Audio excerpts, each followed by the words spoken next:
Radio Sans Effet, il y a moko ya ba politiciens au vivre avec l'époque cela veut dire époque coloniale, l'indépendance, Maréchal, et puis Laurent Désiré Kabila, Joseph Kabila, et maintenant tout comme il a point les alliés à actualité.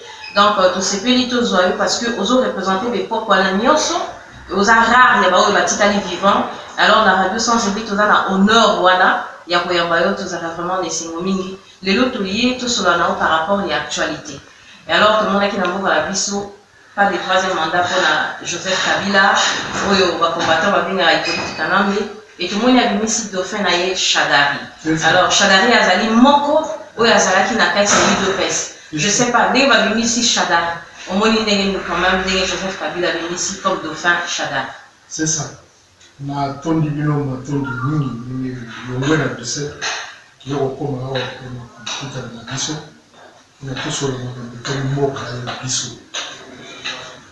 za mboka ya lokumu mingi pe bana mboka na moni pasi mingi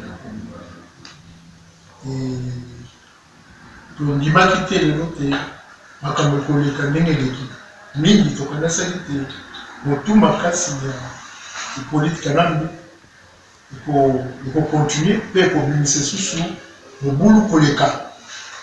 Donc les lots de il faut tourner mingi grande puissance.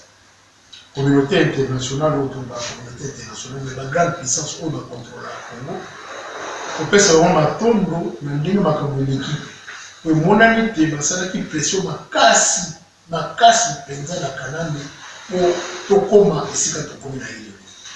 Donc, ma tombe mingi na la grande puissance, oyo basali te makambo de camarades.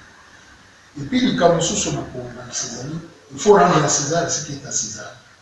Acte oyo Kanambe a posé, tout l'ingaye c'est le plan politique, ils ont nécessairement habilité politique. Habilité politique est bon au bâti. Les alliés, la canisse n'a pas de banane qui n'a pas de route dans notre awa.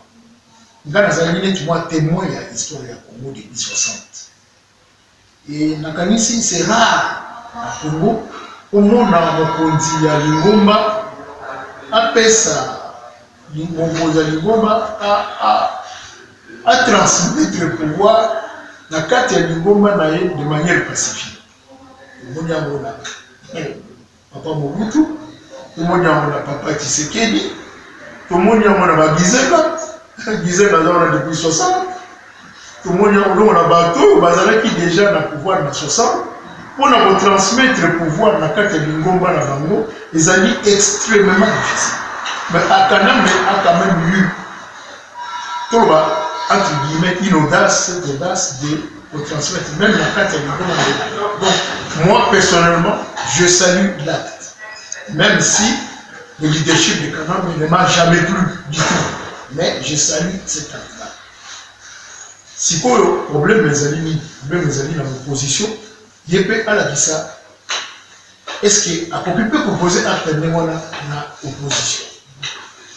Éviter, on est allé à venir même dans tous les cas, quand on répond à la question opposée, je salue la critique à poser.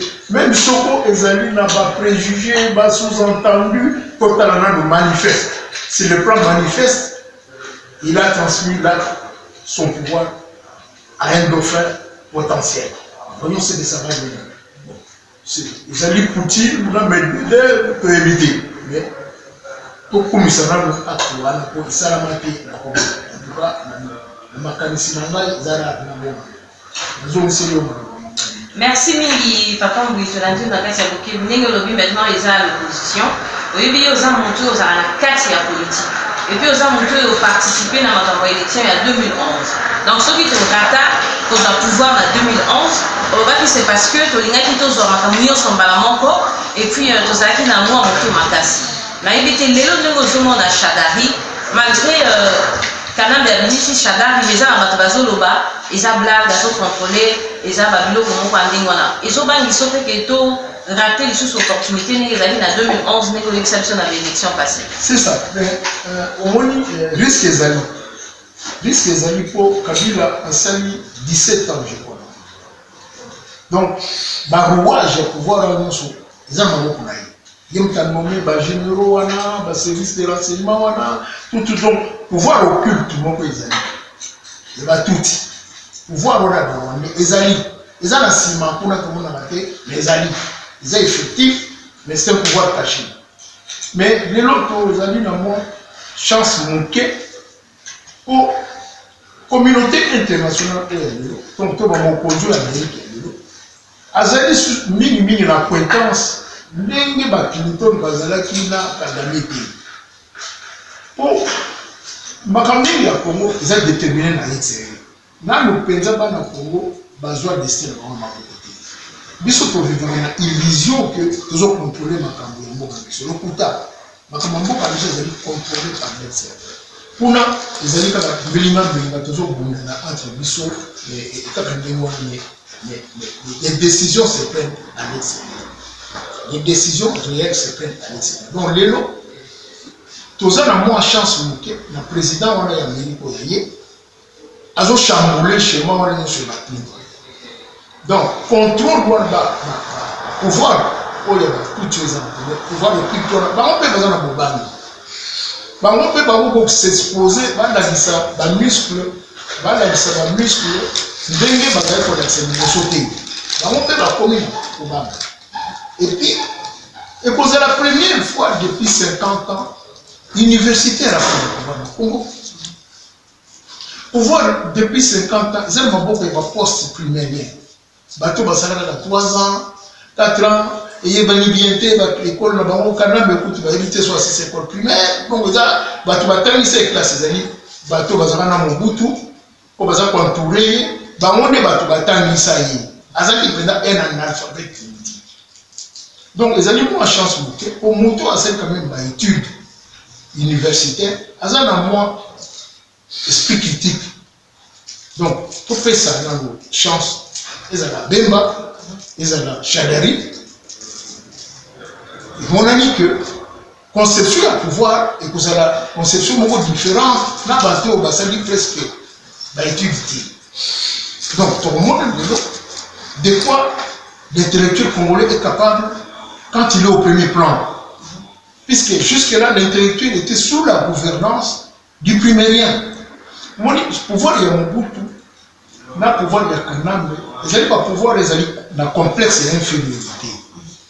Tant que vous avez ont dirigé le bateau, tandis que les cailloux, vous avez moins souffrance par rapport à la okolinga olakisa bango ke yo ozande mokonzi na bango ata bango batangi koleka yo.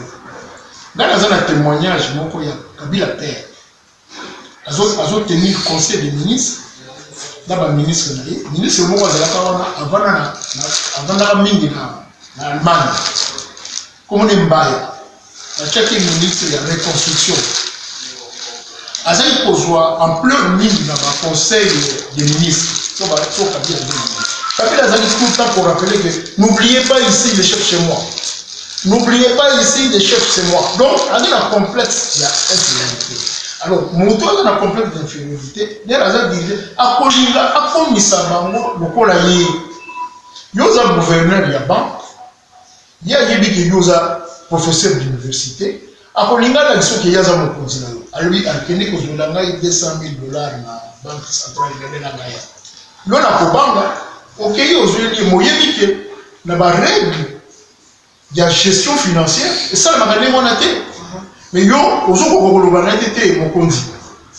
En tout cas, on a une règle, il y a la banque centrale, on a une sambo, on demande aux autres banques, toi, toi, mais le pouvoir, il y a intellectuel, on a et puis non, on conduit. Ah, vous avez gestion publique.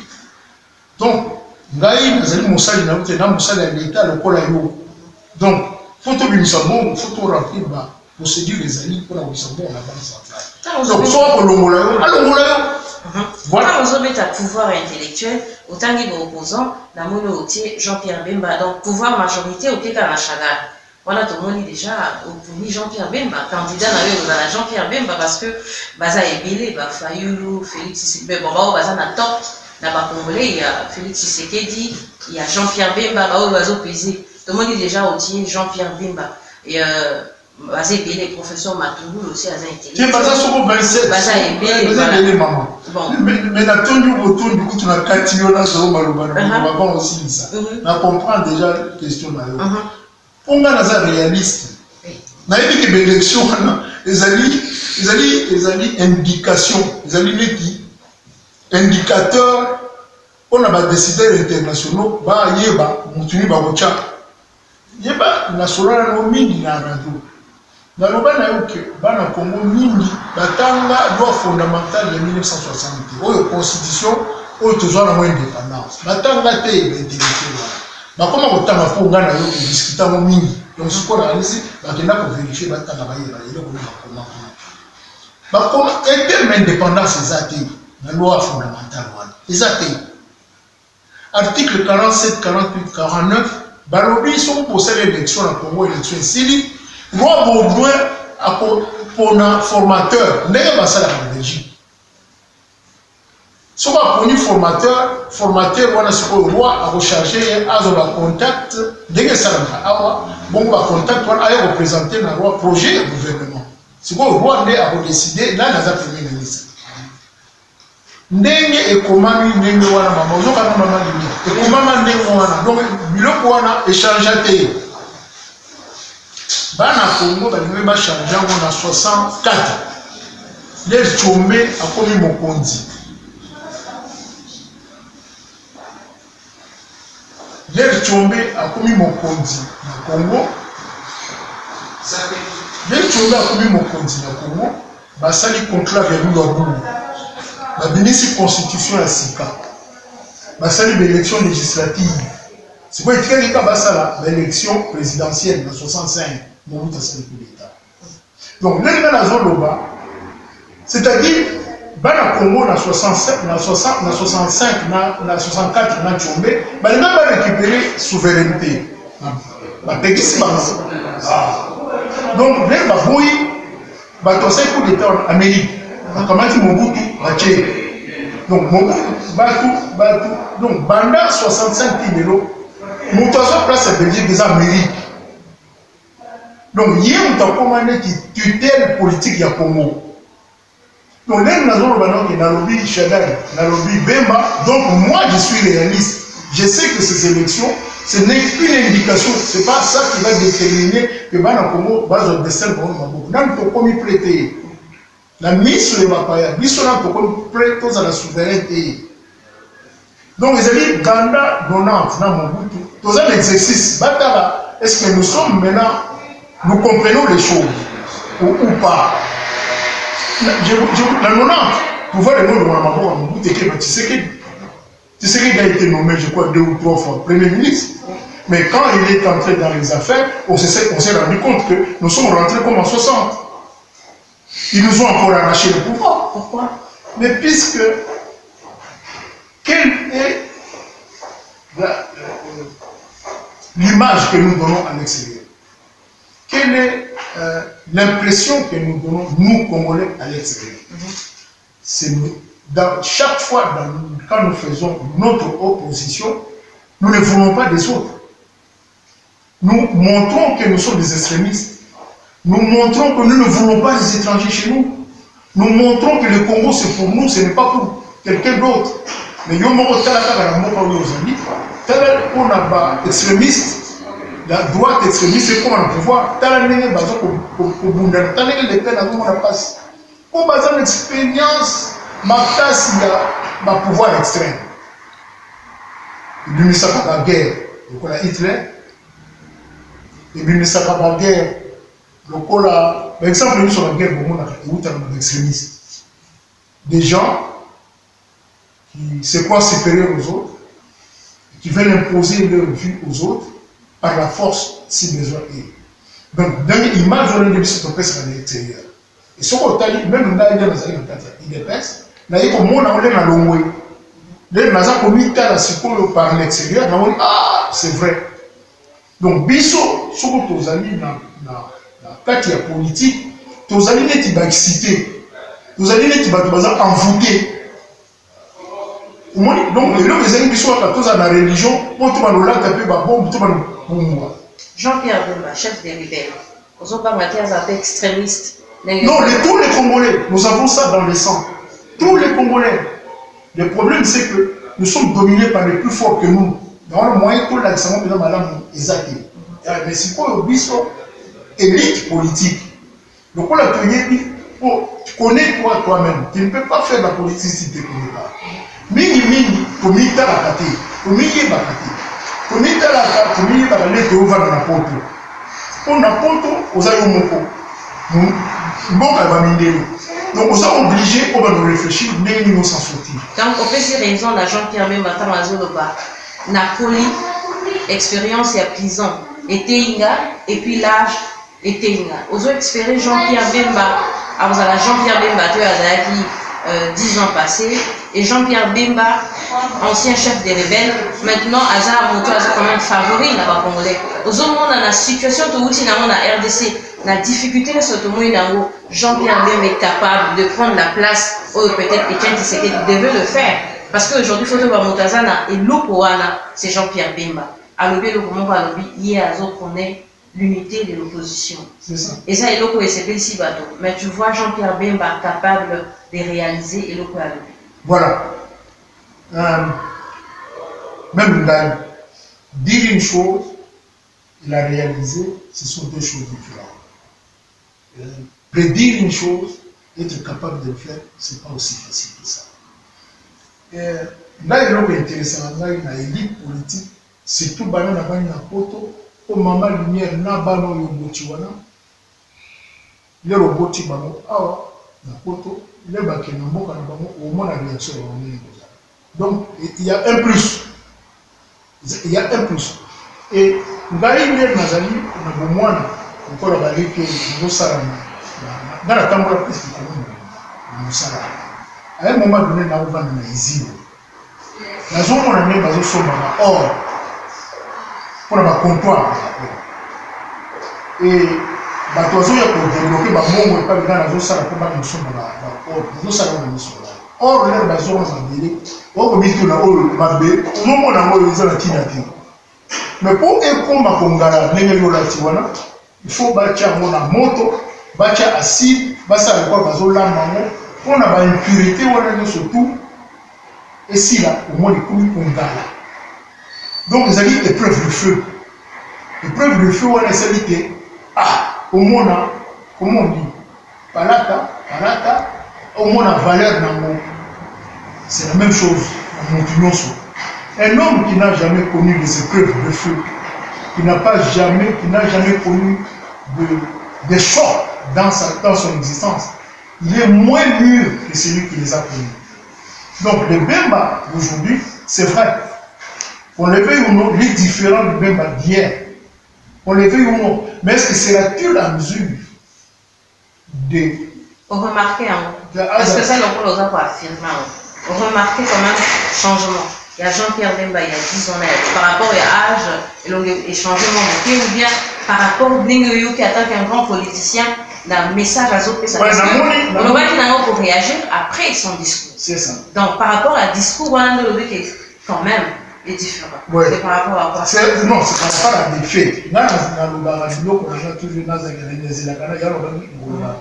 Il faut la fait. Qu'est-ce qu'il pose comme acte pour juger dans l'acte? Pour juger dans l'acte, au lieu que pour juger dans ma préjugé, dans ma idée, tout. Discours, d'ailleurs, ils ont dit, quoi apaiser. Ce n'est pas un discours agressif, un discours, non. Ils ont dit quoi apaiser, c'est qu'il entre en maturité. Il entre réellement en maturité. Mais moi, j'ai des préjugés favorables que Lelo, il pourra concilier les Congolais, si besoin, eux, ou bien concilier d'abord les membres de son propre parti, et pour pouvoir aller de là. Donc, les amis, un jugement non formidable. Jean-Pierre Bemba n'a jamais fait la politique, il était plutôt hasard. Il y a économie, et puis il y a quelqu'un qui chef des rebelles et tout. Tu vois Jean-Pierre Bemba capable, il y a pour remonter Congo parce que le Congo est descendu trop bas. C'est ça. Il est vraiment capable, il y a pour tomber là-haut, parce que bien aux aussi Jean-Pierre Bemba est entouré. Peut-être Bao Baza, candidat de l'eau, il y a Félix aussi. Bon, à Pauline, il y a eu deux pestes, mais pour ça, la pensa politique à pratiquer, tout le monde a vraiment noté. Il y a Vital Kamerhe que le Congolais les font jamais confiance.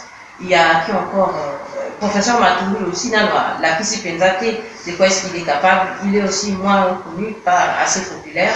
Et Jean-Pierre Bemba un peu next Goloba. La situation pour moi il est un peu celle. Entouré bien sûr n'a pas failli, mais de gros loups comme vous avez été. Pourquoi écart entre vous, nos grands bateaux bouillés, vraiment l'histoire du Congo? Papa, Igwe, comme on dit de l'autre côté au Nigeria. Pourquoi vous n'êtes pas Pénéna, Jean-Pierre Bemba, pour vous secouer, pour aller vous arrêter, Pénéna? Mais là, nous avons Péné, Tshisekedi, jusqu'il y a 3 ans, moi je ne pouvais pas être ailleurs. Là, nous avons Naïs, ça va être sur la nomine. Nous sommes dans la vie, apôtre. Je suis avec Tshisekedi, comme le Christ était avec Paul et Pierre. Jean, je suis comme ça avec Étienne Tshisekedi. Et voilà, on a été tellement presque envoûté par le charisme d'Étienne Tshisekedi, je ne voyais pas quelqu'un d'autre. Et pour aller plus loin encore maman, je vous dirais que je ne voyais même pas ses enfants. J'étais même fâché contre eux. Les raisons c'est ça. Donc, les amis que j'ai gagné de paix, c'est puisque j'ai grondé Félix. Dans la vie président, il y a la fédération Félix a dit 3e vice-président en Naï. Moi, je connais Félix mieux que tous les Congolais, à part les gens de sa famille. Il n'y a personne au Congo qui connaît mieux Félix que moi. Donc, dans la Gambela, ils m'ont souvent le comportement de l'Union. À partir de là, alors c'est à cause de toi que les gens osent nous parler maintenant. Personne au Congo ne pouvait nous parler. C'est à cause de toi. Effectivement, moi, j'assume ça. J'assume.